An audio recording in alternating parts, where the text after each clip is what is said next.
2 بار امام حسن کل اموالش رو تو زندگی تقسیم کرده.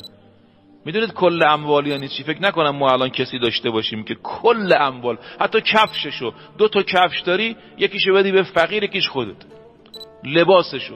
خیلی حرفه ها، دقت کنید چی میگم.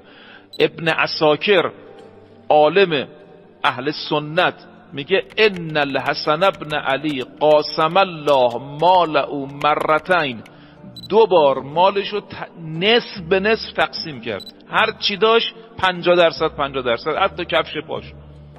اینم مساوات. اما ایثار همه رو بدی.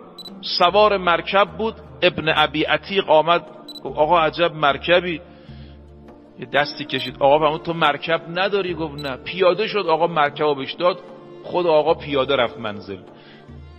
این زندگی امام حسن مجتبی علیه السلام. و جالبه این فرهنگ امام حسن بود.